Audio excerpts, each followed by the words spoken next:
প্রিয় শিক্ষার্থীবৃন্দ, আশা করি তোমরা সকলেই ভালো আছো। মাধ্যমিক পর্যায়ে নড়াইল জেলার অনলাইন স্কুলের পক্ষ থেকে তোমাদেরকে স্বাগত জানাই। আমি অলোক রঞ্জন পাল, সহকারী শিক্ষক, গণিত, পার্বতী বিদ্যাপীঠ, গোবরা, নড়াইল। আজকে নবম দশম শ্রেণীর উচ্চতর গণিত বিষয়ের দ্বিতীয় অধ্যায়ের বীজগাণিতিক রাশি এই বিষয় নিয়ে আমরা আলোচনা করব। এই অধ্যায়ের মূল যে আলোচনা, এক চলক বিশিষ্ট বহুপদী, দুই চলক বিশিষ্ট বহুপদী বা তিন চলক বিশিষ্ট বহুপদী, এরপর আছে এক চলক বিশিষ্ট বহুপদীর ক্ষেত্রে ভাগশেষ উপপাদ্য, উৎপাদক উপপাদ্য এবং সেই উৎপাদক উপপাদ্যকে ব্যবহার করে উৎপাদকের বিশ্লেষণ, এবং এরপরে আরো আছে চক্রক্রমিক রাশি, প্রতিসম রাশি এবং আংশিক ভগ্নাংশ, আরো কিছু বিষয়বস্তু আমরা পর্যায়ক্রমে এগুলো আলোচনা করব। মূলত বীজগাণিতিক রাশি এই কথাটি সম্পর্কে আমরা প্রথমে একটু ধারণা অর্জন করে নিই সুস্পষ্টভাবে। তোমরা সপ্তম এবং অষ্টম শ্রেণীতে বীজগাণিতিক রাশি সম্পর্কে কিছু ধারণা অর্জন করেছ। সেখানে তোমরা বীজগাণিতিক রাশির সরল মান নির্ণয় করতে শিখেছ এবং বীজগাণিতিক রাশির উৎপাদকে বিশ্লেষণ করতে শিখেছ। তাহলে আমরা প্রথমেই জানবো যে আসলে বীজগাণিতিক রাশি কি, বা কি দেখে আমরা বুঝতে পারবো যে এটি একটি বীজগাণিতিক রাশি। তাহলে বীজগাণিতিক রাশির যে মূল কথা বা সংজ্ঞা আমরা যাকে বলি, তার আলোকে বীজগাণিতিক রাশি আমরা লিখতে শিখব, চিহ্নিত করতে শিখব, এবং বহুপদীর সাথে বীজগাণিতিক রাশির কি পার্থক্য আছে বা কি মিল আছে, কি অমিল আছে, এগুলি সম্পর্কে আমরা ধারণা অর্জন করব। এক বা একাধিক সংখ্যা এবং ঘাত চিহ্ন বা মূল চিহ্নযুক্ত চলরাশি বা প্রতীক অর্থাৎ সংখ্যা নির্দেশক প্রতীক, এগুলিকে যদি গাণিতিক প্রক্রিয়া চিহ্ন অর্থাৎ যোগ, বিয়োগ, গুণ বা ভাগ এগুলির মাধ্যমে অর্থবহভাবে যুক্ত করা হয়, তাহলে যে গাণিতিক কম্বিনেশন বা গাণিতিক সমবায় আমরা পাব, তাকেই বীজগাণিতিক রাশি বলে। আমরা সংজ্ঞাটি একটি লিখি এবং তারপরে এর আলোকে বীজগাণিতিক রাশি উদাহরণের মাধ্যমে ব্যাখ্যা করব।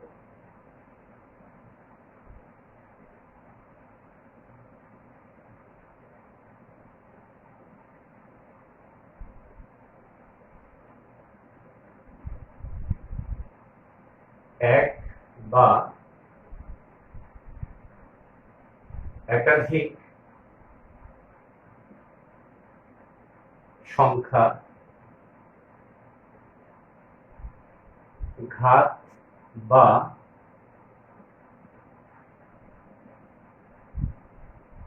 মূল চিহ্নযুক্ত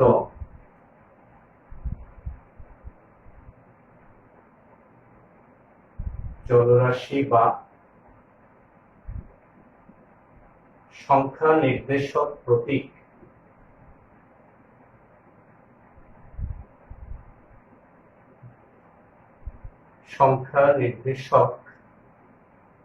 প্রতীককে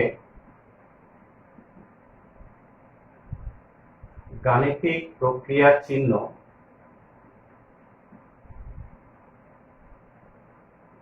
অর্থাৎ যোগ, বিয়োগ, গুণ, ভাগ, গাণিতিক প্রক্রিয়া চিহ্ন এগুলি দ্বারা অর্থবহভাবে সংযুক্ত করলে যে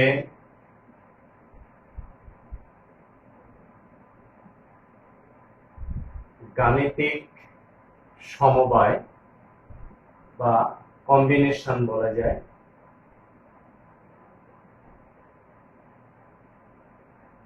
পাওয়া যায় তাকে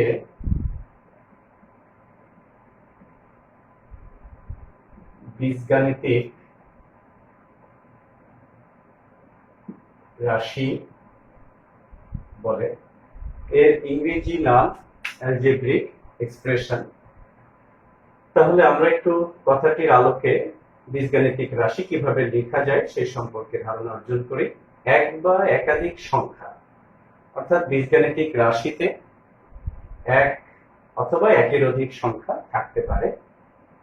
এরপরে আছে ঘাত বা মূল চিহ্ন যুক্ত। ঘাত মানে হলো পাওয়ার বা সূচক, আর মূল চিহ্ন হচ্ছে বর্গমূল চিহ্ন হতে পারে, ঘনমূল চিহ্ন যুক্ত হতে পারে। এই চিহ্নযুক্ত চলরাশি। চলরাশি বলতে আমরা বুঝাই বীজগণিতে যে রাশিগুলির মান গাণিতিক প্রক্রিয়ায় পরিবর্তিত হতে পারে সেগুলি হচ্ছে চলরাশি। আমরা এগুলোকে সাধারণত এক্স, ওয়াই, জেড বা টি এই অক্ষরগুলোর মাধ্যমে প্রকাশ করি। তাহলে সেই চলরাশি বা সংখ্যা নির্দেশক প্রতীক। সংখ্যা নির্দেশক প্রতীক বলতে আমরা এক্স, ওয়াই, জেড, টি এগুলি ছাড়াও এ, বি, সি এরকম কিছু প্রতীকও বীজগাণিতিক রাশিতে ব্যবহার করে থাকি। এই প্রতীককে গাণিতিক প্রক্রিয়া চিহ্ন, অর্থাৎ এই সবগুলোকেই যোগ চিহ্ন, গুণ চিহ্ন, ভাগ চিহ্ন, বিয়োগ চিহ্ন এইগুলি দ্বারা অর্থবহভাবে, অর্থাৎ যা একটা অর্থ প্রকাশ করে সেভাবে যদি আমরা যুক্ত করি তাহলে যে গাণিতিক কম্বিনেশন বা সমবায় আমরা পাবো তাকেই আমরা বীজগাণিতিক রাশি বলি। আমরা কিছু উদাহরণ দেই। যেমন আমরা শুধু যদি 2x লিখি তাহলে এটি একটি বীজগাণিতিক রাশি হবে। প্রশ্ন হলো কেন? আমরা একটু ব্যাখ্যা করি। বলা হয়েছে এক বা একাধিক সংখ্যা। আমরা এখানে একটি সংখ্যা নিয়েছি 2 এবং ঘাত বা মূল চিহ্ন যুক্ত চলরাশি। x একটি চলরাশি, এটার ঘাত হচ্ছে 1। তাহলে এই দুটিকে কোন প্রক্রিয়া চিহ্ন? এদের মাঝখানে গুণ চিহ্ন আছে। তাহলে এই গুণ চিহ্ন বা এই প্রক্রিয়া চিহ্ন দ্বারা আমরা এটিকে প্রকাশ করতে পেরেছি। তাহলে সংজ্ঞা অনুযায়ী এটি একটি বীজগাণিতিক রাশি। এরপর যদি আমরা আরেকটি রাশি লিখি 3x² প্লাস 4x প্লাস 1, আমরা এটাকেও যদি এই সংজ্ঞার আলোকে একটু ব্যাখ্যা করি তাহলে এখানে সংখ্যা আছে 3, 4, 1 এবং চলরাশি x এর ঘাত এখানে 2, এখানে ঘাত কিছু নেই মানে 1, আর এখানে ঘাত x⁴। তাহলে এদেরকে আমরা যোগ চিহ্ন সহ এবং মাঝখানে এদের 3x², 4x এদের মাঝখানে গুণ চিহ্ন আছে, এই চিহ্নগুলি দ্বারা আমরা এটাকে গাণিতিক সমবায় যে কম্বিনেশন তৈরি করেছি এটি একটি বীজগাণিতিক রাশি। আবার যদি ax³ plus by² plus c এটা যদি লিখি তাহলে এটি একটি বীজগাণিতিক রাশি হবে। একই প্রক্রিয়ায় বা একই ভাবে আমরা এটাকে ব্যাখ্যা করতে পারি। আবার যদি এটাকে আমরা ax² প্লাস 3 ইনটু √x, তাহলে দেখো x এর পাওয়ার বা ঘাত এখানে 2 আর এখানে x এর উপর আছে ওই যে মূল চিহ্ন কথা বলা হয়েছিল, মূল চিহ্ন। আমরা যদি এভাবে লিখি 1 প্লাস x ভাগ 1 মাইনাস x, তাহলে এটিও একটি বীজগাণিতিক রাশি হবে। কারণ এখানে চলরাশি আছে, সংখ্যা আছে, কম্বিনেশন করা হয়েছে প্লাস বা মাইনাস চিহ্ন, আবার তাকে মূল চিহ্ন দিয়ে প্রকাশ করা হয়েছে। তাহলে এই ধরনের যে রাশিগুলি, আবার যদি আমরা 2x plus 3y plus √z plus 3 এভাবে লিখি তাহলে এটিও একটি বীজগাণিতিক রাশি হবে। তাহলে বীজগাণিতিক রাশির যে সংজ্ঞা সেই অনুযায়ী আমরা অনেকগুলো বীজগাণিতিক রাশি এখানে তৈরি করেছি, যেগুলি তোমরা ক্লাস 7 এবং ক্লাস 8 এই ধরনের রাশির সঙ্গে পরিচিত হয়েছ। হয়তো এই ধরনের রাশি সেখানে ছিল না, এই মূল চিহ্নযুক্ত প্রতীক বা মূল চিহ্নযুক্ত চলরাশি সম্পর্কিত যে রাশি, আমরা এখন এখানে এইসব বিষয় নিয়ে আলোচনা করব। তাহলে বীজগাণিতিক রাশি সম্পর্কে তোমরা ধারণা অর্জন করতে পেরেছ। এবার আমরা আমাদের এই অধ্যায়ের মূল যে আলোচনা অর্থাৎ বহুপদী বা পলিনোমিয়াল সেটা নিয়ে আলোচনা করব। বহুপদী কথাটি থেকে আমরা বুঝতে পারি বা মনে করতে পারি যে এখানে বহু পদ থাকবে। আসলে বহুপদী এটা একটা ব্যাপক ধারণা। একটা পদ নিয়েও কিন্তু বহুপদী হতে পারে। কেন হতে পারে আমরা এটা ব্যাখ্যা করব সংজ্ঞার মাধ্যমে, এবং বীজগাণিতিক রাশির সাথে বহুপদীর কি পার্থক্য আছে, অর্থাৎ কি দেখে আমরা বুঝবো যে এটা বীজগাণিতিক রাশি বা এটা বহুপদী। অনেক সময় এমসিকিউ প্রশ্নে আসতে পারে এরকম বিষয় যে নিচের কোনটি বীজগাণিতিক রাশি অথবা নিচের কোনটি বহুপদী, অর্থাৎ তুমি এটা যাতে চিনতে পারো, চিহ্নিত করতে পারো, এটা অনুধাবনমূলক একটি প্রশ্ন। তো আমরা যে বীজগাণিতিক রাশি শিখেছি তার থেকে, অর্থাৎ বীজগাণিতিক রাশির থেকে আমরা পলিনোমিয়াল বা বহুপদীকে শিখব। মূলত এক বিশেষ ধরনের বীজগাণিতিক রাশি হচ্ছে পলিনোমিয়াল বা বহুপদী। আমরা যদি এটাকে সংজ্ঞা দিতে চাই,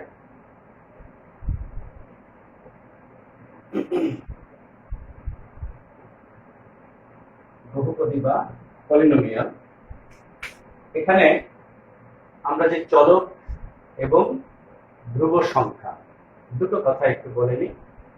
এর আগে বীজগাণিতিক রাশি আলোচনা করতে গিয়ে আমরা চলরাশির কথা বলেছিলাম যে যে প্রতীকের মান কোনো গাণিতিক প্রক্রিয়ায় পরিবর্তিত হতে পারে, অর্থাৎ সেই প্রতীকটি বিভিন্ন মান গ্রহণ করতে পারে এবং সেই মানগুলি তাদের নির্দিষ্ট ডোমেইনের মধ্যে থাকবে, সেটি হচ্ছে চলরাশি। আর যে মান গাণিতিক প্রক্রিয়ায় পরিবর্তন হয় না, সুনির্দিষ্ট থাকে বা নির্দিষ্ট থাকে, সাধারণত আমরা এগুলোকে ধ্রুব সংখ্যা বা কনস্ট্যান্ট বলে থাকি। তো বহুপদীর আলোচনায় এই ধ্রুব সংখ্যা এবং চলরাশি এটা খুব গুরুত্বপূর্ণ একটি বিষয়। তো আমরা সংজ্ঞাটি লিখি, তারপরে তার আলোকে বহুপদী ব্যাখ্যা করব।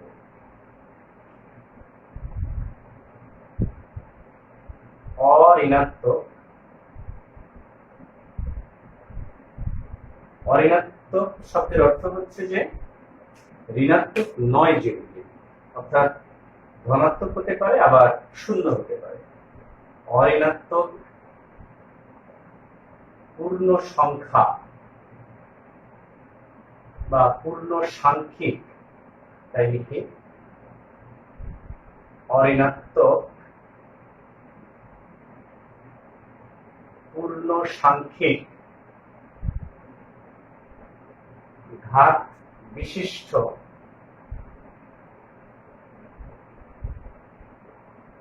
এক বা একাধিক চলক সংবলিত বীজগাণিতিক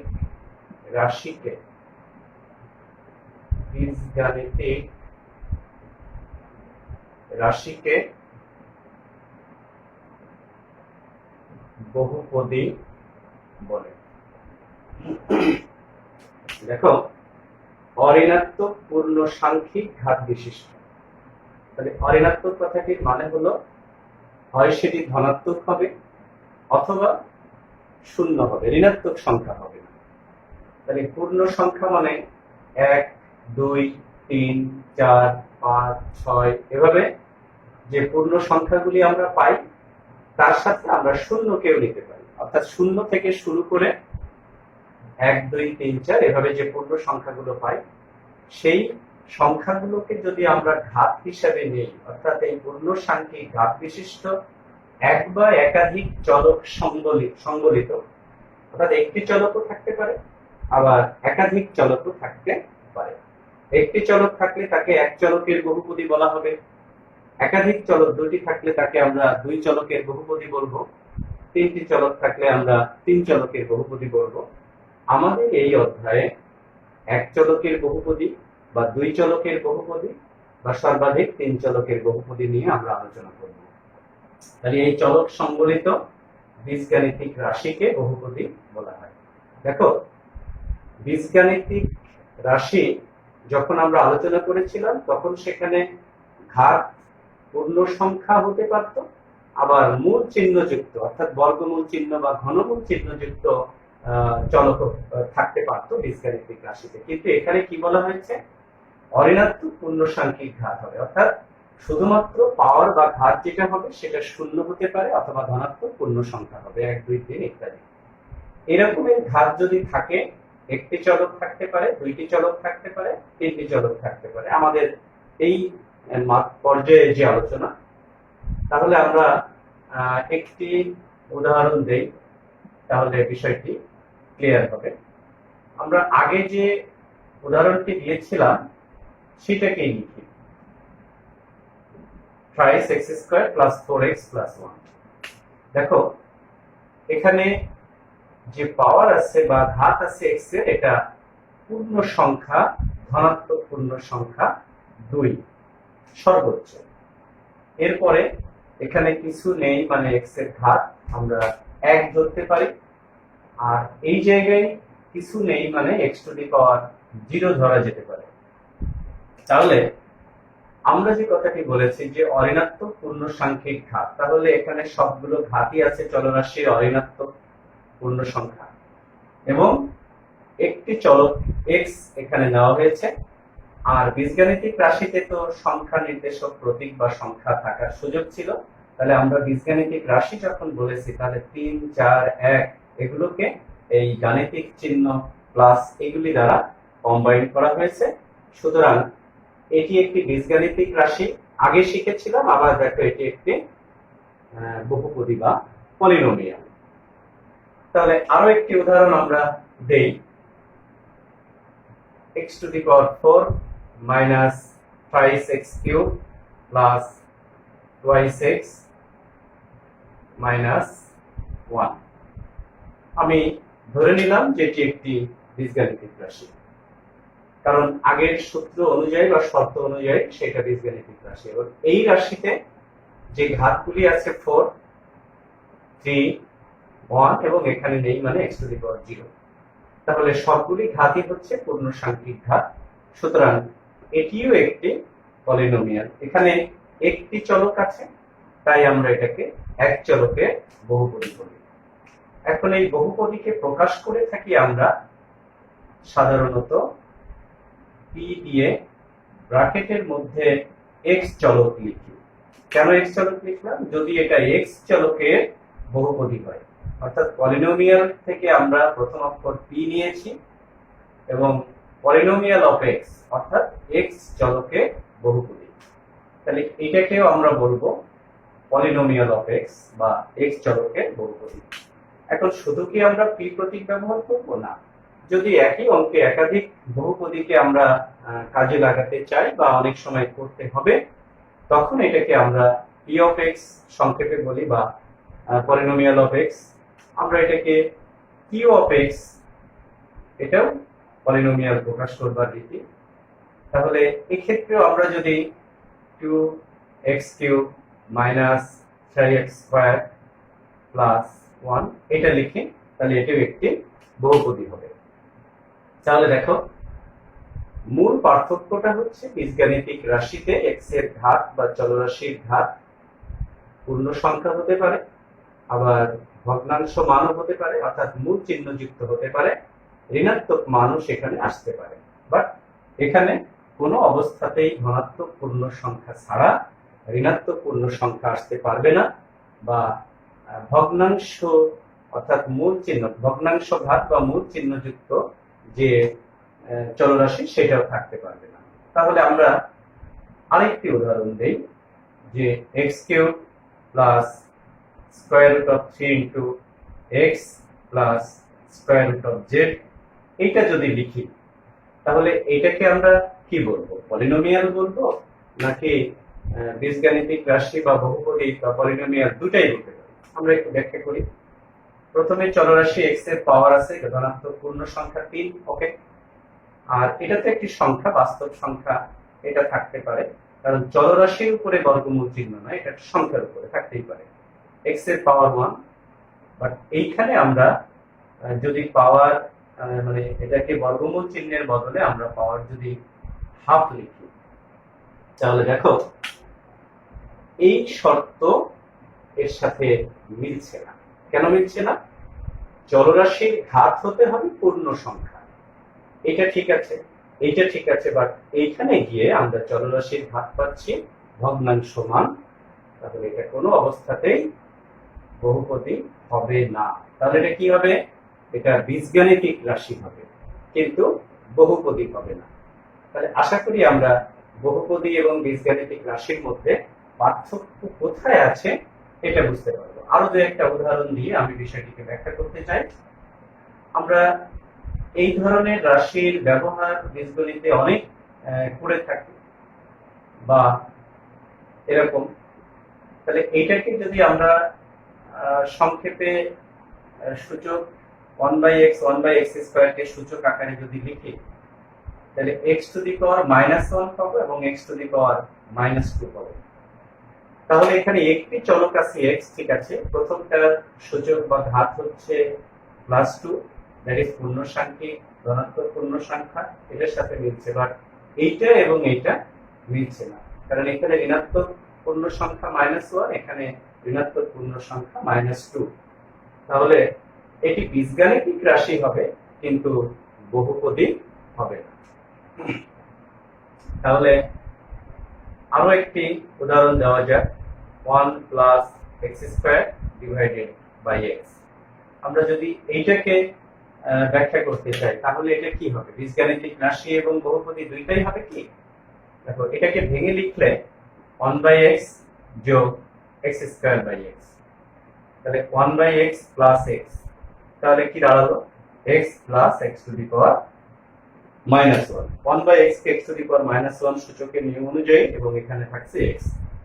তাহলে এইটা হবে একটি বীজগাণিতিক রাশি, কিন্তু কোনো অবস্থাতে এটা বহুপদী হতে পারবে না। তাহলে আমরা আশা করি বহুপদী এবং বীজগাণিতিক রাশি এটি কিভাবে চিনব, কোনটা বহুপদী কোনটা বীজগাণিতিক রাশি, বা কোনো বীজগাণিতিক রাশি বহুপদী হবে কিনা, মানে দুটো শর্তই মানবে কিনা, এটা আমরা এখন ক্লিয়ার বুঝতে পেরেছি। এইবার আমরা এক চলকের বহুপদী নিয়ে কথা বলেছি। p of x সমান 2x² + 3x + 1, এটা একটা এক চলকের বহুপদী। এরপরে আমরা দুই চলকের বহুপদী নিয়ে যদি কথা বলি, তাহলে সেখানে লিখতে হবে পলিনোমিয়াল অফ x, y, এভাবে লিখব। যদি তিন চলকের বহুপদী হয়, তাহলে polynomial of x, y and z, এক্ষেত্রে polynomial of x and y। তাহলে একটা চলক হলে শুধু x, দুইটা হলে xy, তিনটা হলে xy z, আর চলকগুলো ডান পাশে এই চলকের পাওয়ার বা ঘাত পূর্ণ সংখ্যা দিয়ে আমরা প্রকাশ করব। সাধারণত এই রকমের বহুপদী আমরা এর আগে খুব একটা দেখিনি, আমরা নতুন ভাবে একটু আলোচনা করতে চাই।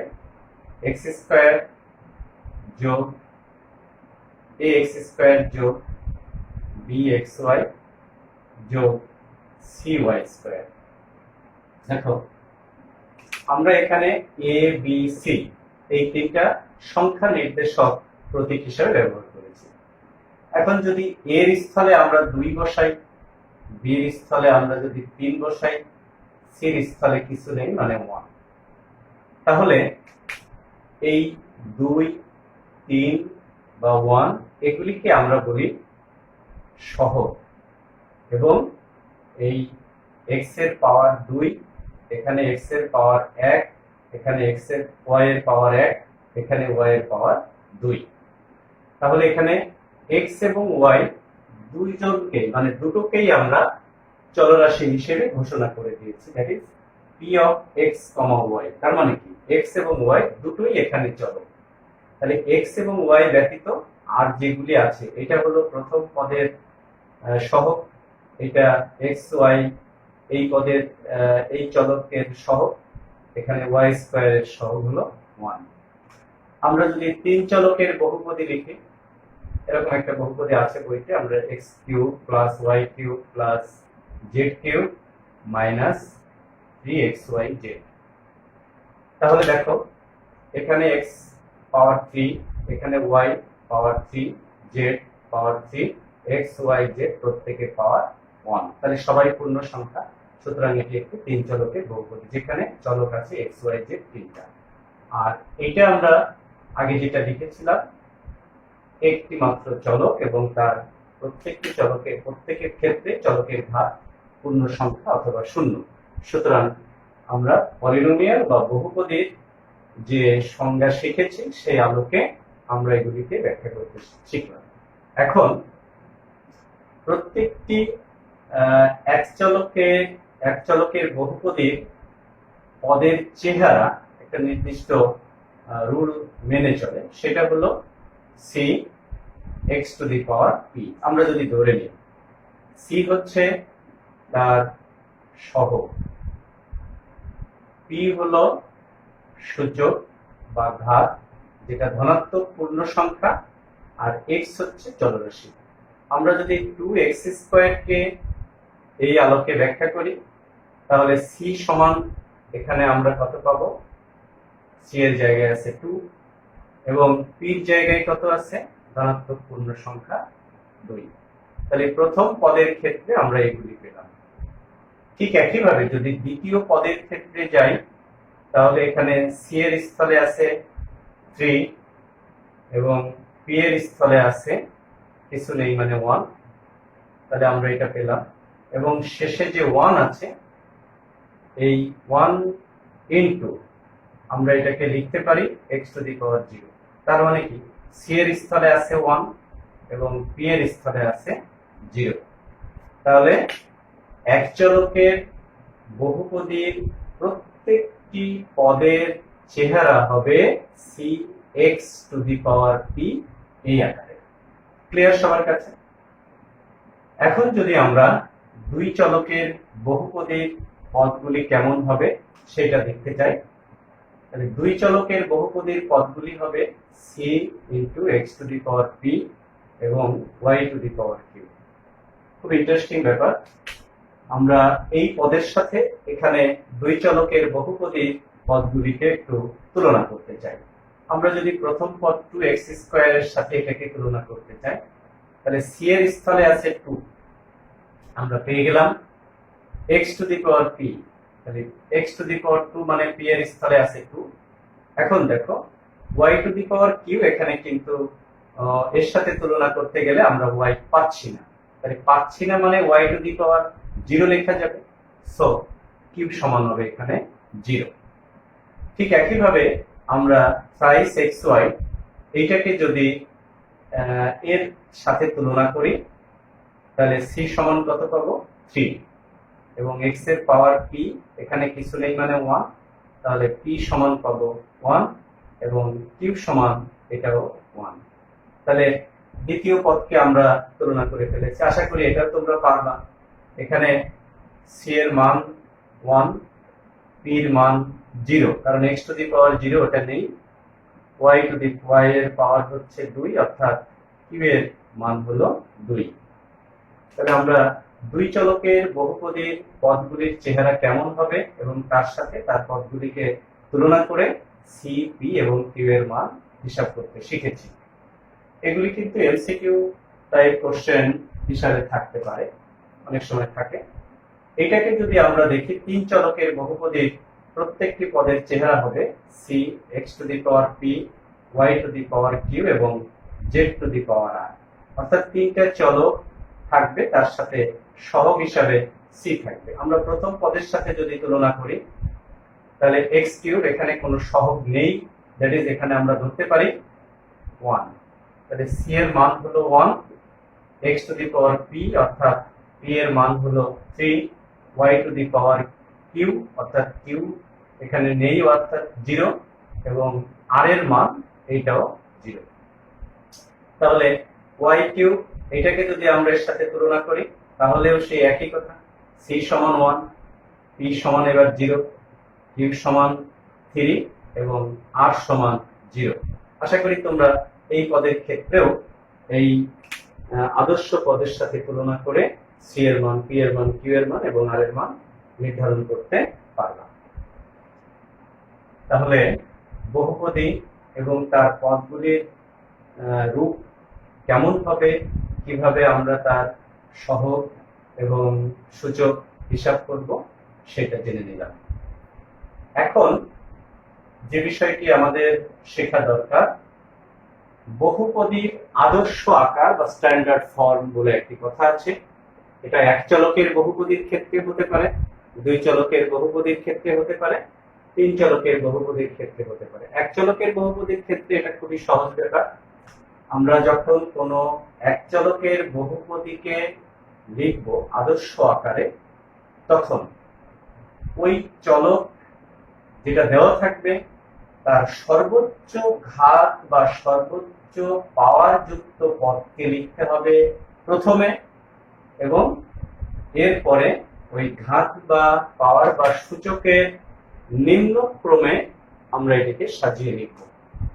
যেটা আমরা যদি এভাবে লিখি x to the power 4 plus 5x square minus 4x minus 4, আমরা যদি এটাকে লিখি তাহলে দেখো x টু দি পাওয়ার 4 এখানে পূর্ণ সাংখ্যিক সূচক, তারপরে আছে স্কয়ার, তাহলে দেখো এর মাঝে আরেকটি পদ থাকার কথা ছিল, অর্থাৎ x কিউব যুক্ত পদটি এখানে নেই।